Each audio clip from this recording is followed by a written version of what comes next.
Hello friend, I hope you all are doing well. Welcome to Civil Aspirant with Narendra session.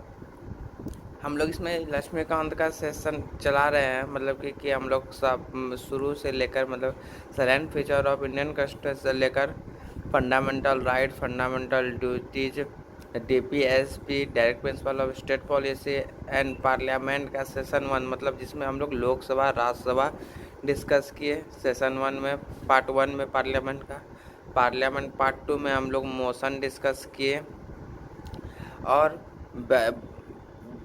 Budget discuss किए, annual financial budget discuss किए और ये part 3 है। इसमें हम लोग एस्टीमेट बजट फिर से डिस्कस करने वाले हैं। इसमें मतलब कि ये हमारा सेकेंड लास्ट पार्लियामेंट का वीडियो है। आई होप कि आप लोगों को सारा वीडियो में काफ़ी इंटरेस्ट लगा होगा देखने में और बहुत कुछ नया जानने को मिला होगा। तो अगर आप मेरे चैनल में नया हैं तो प्लीज़ आपसे रिक्वेस्ट है कि हमारे चैनल को सब्सक्राइब कर लें, सिविल एस्पिरेंट नरेंद्र, क्योंकि इसी के माध्यम से हम लोग बहुत पुअर स्टूडेंट जो कोचिंग नहीं ले पाते या फिर जो कोचिंग लेने में नासमर्थ हैं, जिनका फाइनेंशियल कंडीशन अच्छा नहीं है, उनको काफ़ी हेल्प मिल रहा है इस चैनल से। तो अगर आपका फ्रेंड भी कुछ ऐसे कैटेगरी में आ रहे हैं तो प्लीज़ उनको शेयर कीजिए, क्योंकि हम लोग बहुत मेहनत से ये वीडियो बना रहे हैं और ये वीडियो बनाने का बस मेन रीज़न यही है और ये है कि हम लोग सही स्टूडेंट के पास पहुंच सके और उसका भरपूर तरीक़ा से फ़ायदा उठा सके। इसी तरह हम लोग स्पेक्ट्रम का भी सीरीज का वीडियो बना चुके हैं और हम लोग के यूट्यूब चैनल में फ्री अपलोडेड है और पूरा रिसर्च करके बनाया गया है। एक पॉइंट इम्पॉर्टेंट है, सो प्लीज़ उसको भी देखिए आप लोग, काफ़ी हेल्पफुल रहेगा सारा एग्ज़ाम के लिए। और ये तो सारा एग्ज़ाम के लिए यूपीएससी, पीसीएस और यूपी पीसीएस, बीपीएससी सारा एग्ज़ाम के लिए ये तो हेल्पफुल है ही। सो प्लीज़ हमारे चैनल को सब्सक्राइब कीजिए, लाइक कीजिए और अपने फ्रेंड के साथ शेयर कीजिए।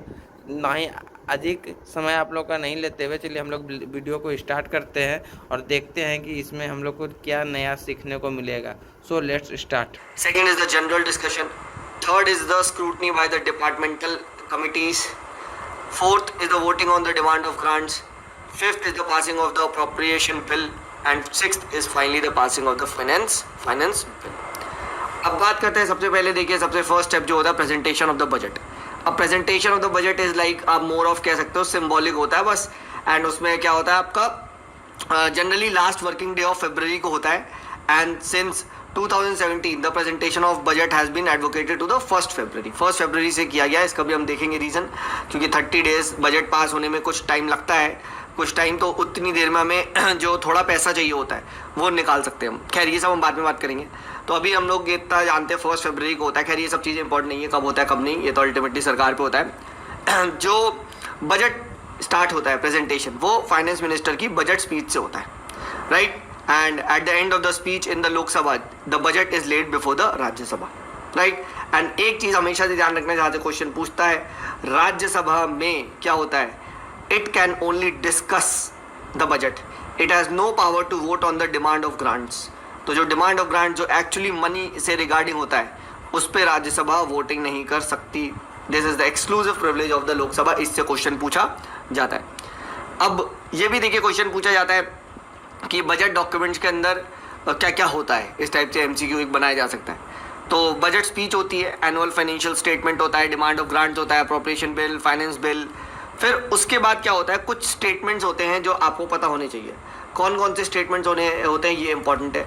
जैसे statements mandatory under the FRBM एक एक्ट है, उसमें ये बताया गया है कि ये सारे स्टेटमेंट्स भी देने हैं। कौन कौन से, macro economic framework statement, fiscal policy strategy statement, medium term fiscal policy statement. तो ये बस ध्यान रखिएगा, ये नाम पता होने चाहिए, ठीक है। MCQs में टाइप का पूछा जाता है, एक टाइप का, ठीक है। कि बेसिकली ये है क्या, ये बेसिकली सरकार की अकाउंटेबिलिटी को तय करने का तरीका है कि भाई तुमने बजट में बातें तो बड़ी बड़ी कर दी कि भाई हम ये कर देंगे, हम चांद तोड़ देंगे, हम तारे ले आएंगे, हम बुलेट ट्रेन ले आएंगे। मेरे भाई एक बात बताओ, तुम्हारे पास क्या है, तुम्हारी फिस्कल पॉलिसी की स्ट्रैटेजी बताओ, कहाँ से लाओगे तुम, ठीक है। तो फिस्कल पॉलिसी कैसे होने वाली है तुम्हारी, राइट। मैक्रो इकोनॉमिक फ्रेमवर्क कैसा रहने वाला है, ठीक है। Medium term fiscal policy statement दो, फिर लॉन्ग टर्म की बात करना, राइट। इस टाइप की बात करते हैं। तो प्लीज़ रिमेंबर दिस, ये सभी डॉक्यूमेंट्स को यहाँ पे रखा जाता है एंड एक दिन पहले इकोनॉमिक सर्वे को भी प्रेजेंट किया जाता है जो इकोनॉमी की सिचुएशन को बताता है। तो ये सब खैर इंपॉर्टेंट नहीं है। अब हम लोग यहाँ पे डिस्कस करते हैं कि जो बजट होता है, ठीक है, वो उसका नेक्स्ट स्टेप क्या होता है, ठीक है। नेक्स्ट स्टेप यहाँ पे क्या होता है बजट। अच्छा, कभी ये भी पूछ सकता है हु प्रिपेयर्स द बजट वगैरह ना, कौन सा डिपार्टमेंट, तो आज लेंगे department of economic affairs in the ministry of finance. इसमें एक डिवीजन होता है budget division, right.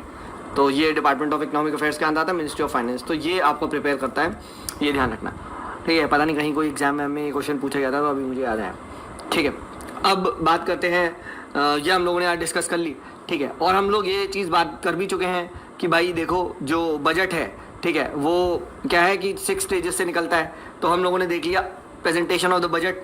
Now let's move forward and let's see the second stage, ठीक है। The second stage is called as the general discussion, ठीक है। General discussion होता है, ठीक है। अब ये जनरल डिस्कशन क्या होता है कि आप कह सकते हो कि जैसे बजट आ गया है पार्लियामेंट के अंदर, तो इसमें अब लोग उसके चर्चा कर रहे हैं किसी पॉलिसी को लेके, राइट।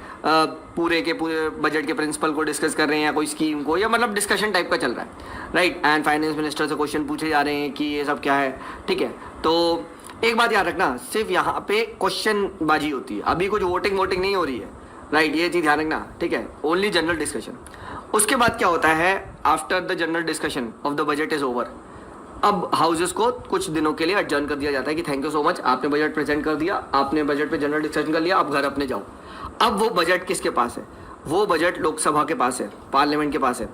और ये पार्लियामेंट अपने पास कुछ स्टैंडिंग कुछ कमिटीज़ होती है, स्पेशलिस्ट कमिटीज़, स्टैंडिंग कमेटी जो हम बात करेंगे, उनके पास डिपार्टमेंटल रिलेटेड स्टैंडिंग कमेटी के पास बजट जाता है।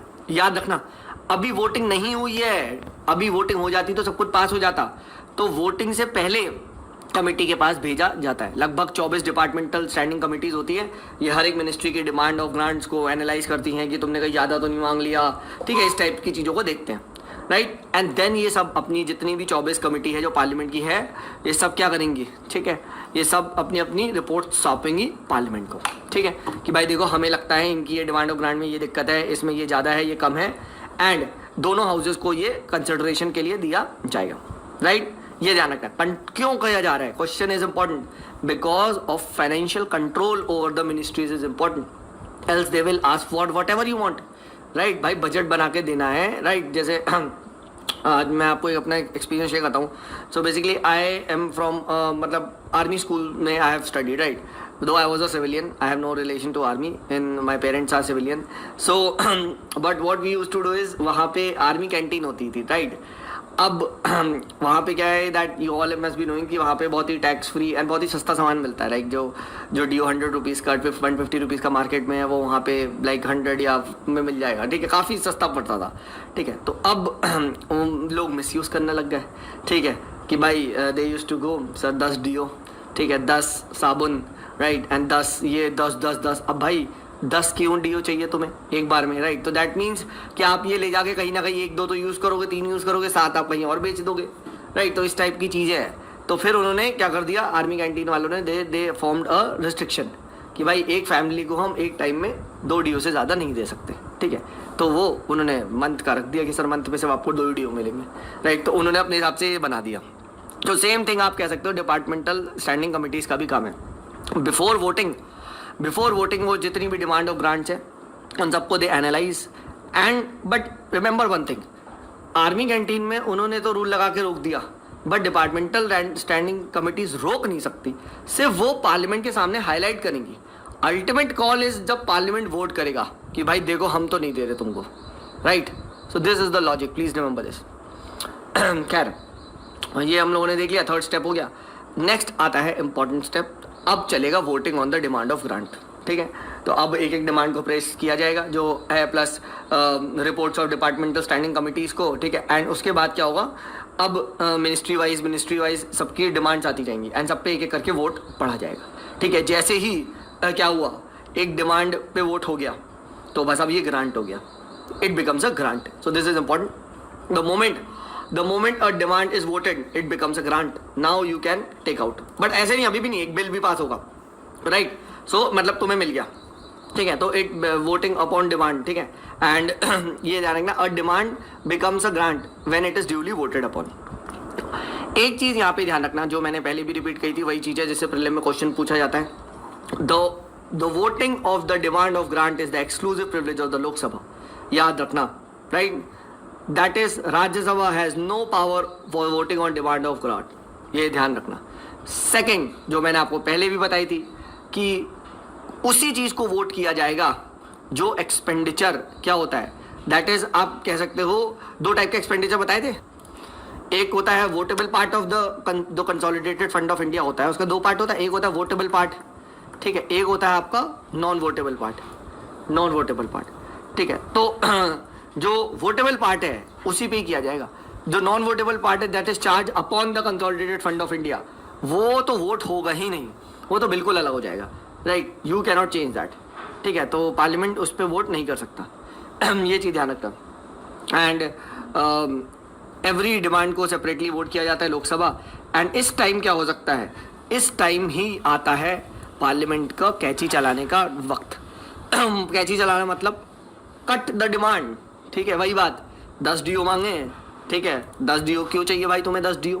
यू रिक्वायर ओनली 2 DO, है ना. So parliament can use such motions to cut the demand and these motions are called as cut motions. अब कट में भी बहुत सारे टाइप के मोशंस होते हैं. पॉलिसी कट मोशन, कि भाई वो पूरी की पूरी पॉलिसी को ही रिजेक्ट कर दिया कि भाई बुलेट ट्रेन क्यों ला रहे हो, तो फालतू है, ठीक है. तो उसमें क्या होगा, वो कहेंगे कि अभी I giving you 1 rupees for this, bullet train बनानी है, लो 1 रुपी दे रहे हैं. मतलब इस टाइप की बात कर रही है. डिमांड को 1 रुपीज़ से कर दो, ठीक है. Similarly economy cut motion, right. And ये कहती है, इकोनॉमी कट कहती है इकोनॉमी करो भाई, थोड़ा कम करो, ठीक है. इस टाइप की बात की जाती है. देन टोकन कट होता है कि वो क्या कहती है, amount of a demand to be reduce by 100. इस टाइप की चीज़ होती है, राइट. खैर, आपको बेसिकली ये बस कट मोशंस के बारे में पता होना चाहिए. थोड़ा बहुत प्रीलिम में पूछा जाता है, बस, ज़्यादा इतना नहीं है, राइट. एक चीज़ जो इम्पोर्टेंट ये है कि जो कट मोशंस होते हैं इसकी भी कुछ कंडीशंस होती है. ऐसे नहीं है आपने रैंडमली कट मोशन को मूव कर दिया. जैसे ये कहा जाता है कि it should relate to one specific demand, right. It should be clearly expressed, right. ऐसे कोई आपने कुछ वेग तरीके से कट मोशन को नहीं मूव करना है, राइट. क्योंकि भाई इसमें आप लिटरली पैसे को वो कर रहे हो, ठीक है. And it should not relate to expenditure charge upon the consolidated fund of India, वही वाली चीज़ नॉन वोटेबल पार्ट पे नहीं होनी चाहिए, राइट. तो इस टाइप की चीज़ों की क्या है, यही कट मोशंस के अंदर आते हैं. It should not relate to any trivial matter. ये सब आप easily just you can give this a read, right. Importance है मेंस का. मेंस में पूछा जा सकता है कि भाई कैसे पार्लियामेंट पे हम लोग एग्जीक्यूटिव को कंट्रोल करते हैं, कभी भी पूछा जा सकता है, ठीक है. तो यहाँ आप significance of a cut motion बता सकते हो. That this cut motion upholds the principle of responsible government, accountable government. It probes the activity of the government, right. ये ध्यान रखना, ठीक है. बट एक चीज़ आपको ही पता है सर, क्या प्रैक्टिकल रियलिटी में कट मोशन पास हो सकता है? अरे कट मोशन पास ही नहीं हो सकता भाई, क्योंकि मेजॉरिटी लोकसभा में सरकार की ही होगी ना. अगर कट मोशन पास हो गया तो इमेजिन करो अगला मोशन कौन सा आएगा. जी हाँ दोस्त, you have thought it right. No confidence motion. So cut motion सिर्फ दिखावा होता है, राइट. अब जैसे मोदी जी की सरकार है, राइट, उनके खिलाफ भी 10-12 बार नो कॉन्फिडेंस मोशन लिया है, but it is generally not passed, right. तो वो सिंबॉलिक होता है कि हाँ नरेंद्र मोदी के खिलाफ हमने नो कॉन्फिडेंस मोशन का प्रस्ताव पास, मतलब पारित कर दिया है, बट पास नहीं हो पाया ना, क्योंकि वोटिंग होगी और वोटिंग में नहीं हो पाएगा, राइट. तो ये भी आप कह सकते हो सिर्फ एक टाइप का आप कह सकते हो कि एक वोकल प्रेशर ही है, ठीक है. सिर्फ एक मतलब आप इनडायरेक्ट प्रेशर है, ऐसा कुछ नहीं होता, ठीक है. So they are only moved just to pressurise the government. If the passage हो गया ऐसे मोशंस का तो these are dangerous. Next motion वो नो कॉन्फिडेंस ही आएगा, राइट. तो जब फाइनली सारी डिमांड्स पे वोटिंग हो जाती है, जो इतनी डिमांड बची हो जाती है, तो लास्ट में they use it what is called as guillotine, जो मैंने आपको बताया था. जितनी डिमांड डिस्कस हो पाई, वोट हो पाई, नहीं तो एक साथ रख के फाइनल लास्ट वोटिंग डे पे वोट हो जाती है, राइट. तो डिमांड ऑफ मतलब ग्रांट्स को कर दिया हमने डिमांड, ठीक है, मतलब वोटिंग कर दी हम लोगों ने जितनी भी डिमांड थी. अब demand gets converted to grant, तो ग्रांट हो गई.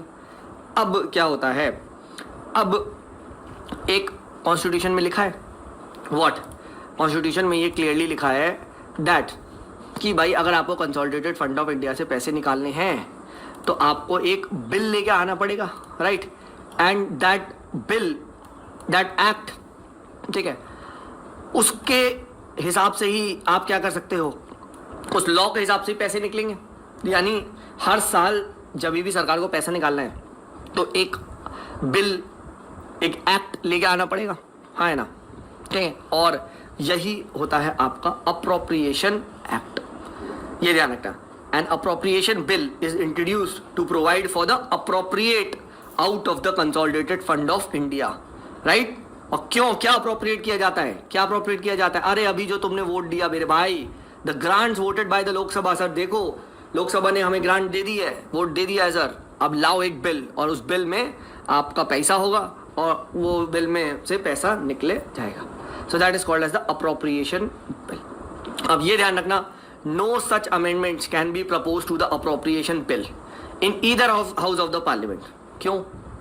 अरे भाई पहले वोटिंग हो तो गई है डिमांड ऑफ ग्रांट पे, पहले कर लेते, कट मोशन पे करना था, तो अब तो फाइनल स्टेज निकल रहा है, हाँ है ना, समझो। इट्स लाइक आपने शुरू में ही वही वाला डीओ वाला एग्जाम्पल शुरू में ही देख लिया ना, जब आप एक्चुअली आर्मी कैंटीन में क्या होता है, आर्मी कैंटीन में आप उनको अपनी पर्ची दे दो, ठीक है, तो थोड़ा सिक्योरिटी टाइप से, तो वो पर्ची हिसाब से अपने आप ही ले आते हैं वो सामान और आपको फिर काउंटर पे बस आप मैच कर सकते हो, राइट, ये होता है, ठीक है, इस टाइप से भी होता है। तो अब जब उन्होंने पर्ची ली तो पहले उन्होंने कह दिया कि सॉरी सर हम आपको 10 परफ्यूम नहीं दे पाएंगे, ठीक है, हम आपको 2 ही देंगे, तो आपने कहा ठीक है 2 ही दे दो।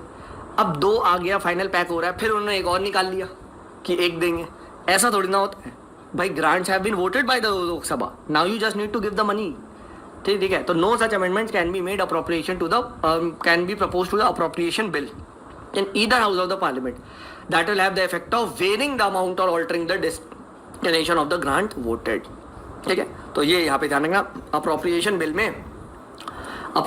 बिल में amendments, A for appropriation, A for amendments नहीं अलाउड होते हैं, और जबकि हम देखेंगे फाइनेंस बिल में अप्रोप्रिएट अमेंडमेंट्स अलाउड होते हैं। ये भी एक प्रीलिम में क्वेश्चन पूछा जा सकता है, ठीक है, तो ये ध्यान रखना, A for appropriation, A for amendment नहीं होगा, बट ठीक है। सो फाइनली अप्रोप्रिएशन बिल क्या होता है, अप्रोप्रिएशन एक्ट हो जाता है जब प्रॉपर्ली सब लोग वोट कर देते हैं एंड प्रेसिडेंट साइन कर देता है, और बस सरकार के हाथ में अथॉरिटी आ गई, निकालो जो भी आपने पैसा बोला था, पैसा तुम्हारा, ठीक है। तो this means that government cannot withdraw the money from the consolidated fund of India until the enactment of the appropriation bill. अब आता है वही क्वेश्चन कि मैं सर जब तक अप्रोप्रिएशन बिल नहीं आएगा तब तक, यानी ये बात क्लियर है क्या कि भाई हम एक पैसा नहीं निकाल सकते, और अप्रोप्रिएशन बिल कौन से नंबर पे आ रहा है, अप्रोप्रिएशन बिल आ रहा है 5वें नंबर पे। पहले तो प्रेजेंटेशन ऑफ द बजट, इसी में इतना टाइम लगता है, फिर जनरल डिस्कशन होता है अच्छा खासा 1 हफ्ते तक, फिर उसके बाद पार्लियामेंट 2 से 4 हफ्ते के लिए बंद हो जाती है, डिपार्टमेंटल कमिटीज़ के पास जाता है, ये भी लगे हुए हैं, फिर वोटिंग चलती है, भाई ये तो अच्छा खासा टाइम लग रहा है। अब क्या बैठे रहे क्या, हमें तो पैसे ही नहीं मिल रहा, तो क्या 2-3 महीने जब तक पास हो रहा है बजट, तो क्या करें, ठीक है, we require the immediate money sir. और ये बात क्लियरली लिखी है कि कुछ पैसा, एक भी पैसा नहीं निकाला जा सकता till the time appropriation act is passed. So what should we do, right, government needs the money कि भाई ठीक है फरवरी में बजट को हमने जब पेश किया है तो मार्च अप्रैल तक तब हमें पैसा मिलेगा, तो 3 महीने क्या करें, हमारे पास तो पैसे नहीं है। So to overcome this functional difficulty the constitution has authorised the Lok Sabha to make any grant in advance में थोड़ा पैसा देना पड़ेगा, राइट, ठीक है, and this provision is known as vote on account. ये ध्यान रखना, ठीक है, ये ध्यान रख, तो थोड़ी सी एडवांस में पैसा दो सर, ठीक है, वोट ऑन अकाउंट हमको दो, एंड इट इज पास्ड। कब होगा पास, अरे भाई जैसे जनरल डिस्कशन हुआ तुरंत ये वोट ऑन अकाउंट पास हो जाएगा। तो एक्चुअली में ये होता है, ए कहाँ गया, एक second, just a second, general discussion था, ये रहा, एक सेकेंड, जस्ट मैं आपको दिखाता हूँ, स्टेजेस ऑफ द बजट ये रही, ठीक है, let me just erase this, ठीक है। तो अब वोट ऑफ अकाउंट कहाँ होगा, वोट ऑफ अकाउंट अब जैसे ही प्रेजेंटेशन या जनरल डिस्कशन हुआ फट से वोट ऑन अकाउंट हो जाएगा, वोट ऑन अकाउंट। तो जो फाइनेंस मिनिस्टर है वो जैसे ही डिस्कस करते ही वोट ऑन अकाउंट पास करवाने की डिमांड रेज कर देंगे कि सर जल्दी से थोड़ा पैसा दो, right, so it is passed and कितना पास होगा, कितना पैसा दे, ये भी तो है, ठीक है। जो भी टोटल अमाउंट फाइनल यहाँ पास होने वाला है उसका 1/6 पार्ट हमें वोट ऑन अकाउंट में दे दो सर, 1-2 महीने तो हम निकाल लेंगे, बाकी 5-6 तुम लास्ट में देना। ये चीज़ चलती है, ठीक है। तो ये यहाँ पे ध्यान रखना। अब इस वोट ऑन अकाउंट को भी कैंसिल करने के लिए क्या करा है मोदी जी ने? मोदी जी ने स्मार्ट गेम खेल दिया। मोदी जी ने कहा क्या कि यार फरवरी के हम लोग लास्ट में बजट को प्रेजेंट करते थे, फिर फरवरी से मार्च 1 महीना तक जाता था, ठीक है। क्यों ना एक काम किया जाए, फरवरी के एंड में हमारा फाइनेंशियल ईयर खत्म हो रहा है, होने दो, हम उससे पहले ही 1 महीने पहले ही बजट स्टार्ट कर देते प्रायोरिटीज, तो चलने दो काम, क्योंकि फरवरी तक का तो लोकसभा ने असाइन कर ही दिया ना, तो इस हमें वोट ऑन अकाउंट की भी जरूरत नहीं पड़ेगी फिर, है ना। तो इसीलिए वो 1 महीने पहले ले आते, बस ये लॉजिक होता है। सो इट्स लाइक कि अभी 30 तारीख आपके घर में 30 तारीख आने वाली है, 30 तारीख को नया बजट बनेगा, राइट, एंड वो 1-2 दिन के अंदर तक बनते रहेगा, फिर 3-4 को पास होगा, ठीक है। 3 को आप 4 को सामान लेने आओगे, तो 4 दिन तो क्या 4 दिन तुम्हारे घर में आटा चावल नहीं बचेगा। So what should we do? So better start preparing your budget from 25th 24th, 6 दिन प्रिपेयर करो, सारा कुछ लाओ, ठीक है। और बस you will be getting it. यही चीज इन्होंने भी कर दिया कि भाई वोट ऑन अकाउंट को रोकना है ना, एक काम करो, ठीक, क्योंकि 30 तक के तो पैसे तुम्हारे पास हैं, राइट, घर में आपके 30 मंथ के एंड तक के तो पैसे हैं, बट नेक्स्ट मंथ का बजट आप क्यों वेट कर रहे हो, जब 30 को खत्म ही हो जाए तभी बनाएंगे। And that is what is the logic on vote on account. I hope ये आपको क्लियर हो गया होगा, बच्चे इसमें थोड़ा सा कंफ्यूज होते हैं, ठीक है। I hope this logic is absolutely clear. Now let's move on, now let us discuss the finance bill. अब सी मनी निकालने का तो we got to know about the appropriation bill, what about money collect करना? Collect भी तो करना है, right. So please give me the power to collect money. Sir through how? अरे टैक्सेस, कुछ फाइन्स, कुछ पेनल्टीज, कुछ जो भी है यार, हजारों चीजें, वो कहाँ से करेंगे? वो भी तो परमिशन लेनी पड़ेगी। Please allow us to collect the taxes, है ना। तो बस उसके लिए एक फाइनेंस बिल आता है। Finance bill is introduced to give effect to the financial proposals of the government of India for the following year. He said in the future year we are going to spend this amount. आपने amount तो grant कर दिया, so but how are we bringing the amount? Through this method. Please allow us to क्या follow these methods, right? So इसमें क्या होता है? इसमें there is, you can say, collection of taxes act of 1931, right? According to the provision of the Collection Taxes Act of 1931, finance bill must be enacted within the 75 days. And finance act क्या करता है, ये important है, इससे question पूछा जाता है। क्या करता है finance act? The finance act legalises the income side of the budget and completes the process of enactment of budget. तो अप्रोप्रिएशन साइड किसकी वक्त करता है? इस एक्सपेंडिचर साइड, खर्चा, and finance bill income side, आमदनी। देखिए वो आमदनी अठन्नी, खर्चा रुपया, ठीक है। So this is what it is. तो फाइनेंस बिल में याद रखना अमेंडमेंट्स अलाउड होते हैं, amendments are allowed. Appropriation bill में अमेंडमेंट्स अलाउड नहीं होते। डन। यही क्वेश्चन पूछा जाता है, ज़्यादा अब इसमें कोई पीएचडी करने की जरूरत नहीं है। पीपल बहुत अपना दिमाग लगाते हैं, ऐसे क्वेश्चन ही नहीं आएंगे यार। वाई आर यू वेस्टिंग ना? कौन सा आपको कुछ बजट प्रेजेंट करना है, कुछ करना है, वो सब नीचे देख लेते हैं, ठीक है। Is this clear? ठीक है। तो यह हम लोगों ने यहाँ पे डिस्कस कर लिया। अब कुछ टाइप ऑफ ग्रांट्स भी होती हैं, राइट, कि व्हाट इफ कुछ सर बजट को आपने बनाया, बट व्हाट इफ अगले महीने के बीच में कुछ कैलेमिटी आ गई, कुछ आपके मेहमान आ गए, कुछ कमी हो गई पैसे की, तो और पैसा चाहिए। सो सर क्या पार्लियामेंट में कुछ प्रोविजंस है? तो yes, there are provisions like you can say supplementary grant, additional grant, excess grant, ठीक है। तो इस टाइप से vote of credit, right, token grant. तो ये सब क्या है? ये सब आप कह सकते हो कि when the budget is passed, ठीक है, and when the process of spending begins, then problems might arise. Some new services जो हम बजट में भूल गए सर, बट देन हमें रियलाइज हुआ कि sir we don't require the deo, we also require the shoes भी लेने हैं सर, ठीक है, बट शूज़ आपने बजट में तो नहीं बोला सर, तब याद नहीं आया, ठीक है। तो क्या सर ऐसे ही खरीदेंगे क्या आप जूते? अब अगले साल के बजट का वेट करें क्या? ऐसा नहीं है, जूते तो खरीदने हैं। अब बेस्ट एग्जांपल है कोविड। भाई कोविड का कहाँ से बजट में प्रेजेंट किया गया था पिछले वाले की, हाँ कोविड आएगा, अब अचानक से आ गया, राइट। तो ये क्या है, calamity. Who would have thought कि भाई पूरी इकोनॉमी स्टक हो जाएगी, सब कुछ बंद हो जाएगा 1 महीने 2 महीने के लिए, इनफैक्ट 1 साल हो गया अब तो बंद हुआ ऑलमोस्ट। तो पैसा भी नहीं आ रहा, खर्चा बढ़ रहा है, तो ये सब के लिए we should be having the extra grants. और यही सब होती है आपकी क्या, सप्लीमेंट्री, एडिशनल, एक्सेस ग्रांट, ठीक है। तो इसको बेसिक आप रीडिंग दे लेंगे, ईजी आ जाएगी। अब जैसे एक है सप्लीमेंट्री ग्रांट, तो इट इज़ ग्रांटेड जब अमाउंट जो पार्लियामेंट द्वारा ग्रांट किया गया था वो कम पड़ गया। सपोज करो उस टाइम तो आपने इमेजिन किया था कि यार 100 रुपये में काम हो जाएगा, right, but what happens is you found कि नहीं, ठीक है, ज़्यादा वी रिक्वायर मोर, राइट, तो उतना इनसफिशिएंट हो गया। तो जो इनसफिशिएंट अमाउंट है that will be you can say supplement किया जाएगा। सिमिलरली क्या होता है एडिशनल ग्रांट, कि एडिशनल ग्रांट में क्या होता है कि for additional expenditure upon the some new services जो बजट में नहीं बोला गया था, राइट। सिमिलरली होता है vote on credit. Vote on credit में क्या होता है for meeting some unexpected demand upon the resources of the India, right. And तो इसके लिए आपको वोट ऑफ डिमांड चाहिए होता है एंड वोट ऑफ क्रेडिट होता है। तो it is kind of a blank cheque to the executive by the Lok Sabha, right. It is granted for meeting an unexpected demand upon the resources of India, right. तो ये ध्यान रखिएगा। Similarly you can say something like आपका आता है access grant, ठीक है। Supplementary हो गया, एडिशनल हो गया, एक्सेस हो गया। एक्सेस में क्या होता है 100 रुपये की जरूरत थी बट आपने 125 खर्च कर दिए, ये क्या 25 रुपये का लोकसभा को तो वोट करना पड़ेगा, आपने तो खर्च करा है। एंड ये this fact is clear that a single rupee जो निकलेगा वो सब विल बी वोटिंग से निकलेगा, ऐसे नहीं निकाल सकते, ठीक है।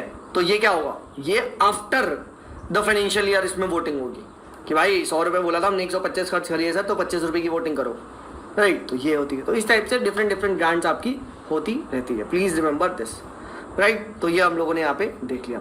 अब देखिए जो नेक्स्ट क्वेश्चन पूछा जाता है वो क्वेश्चन पूछा जाता है टाइप ऑफ फंड्स, कि टाइप ऑफ फंड्स कौन कौन से होते हैं, ठीक है। इसके बारे में हम लोग को यहाँ पे पता होना चाहिए।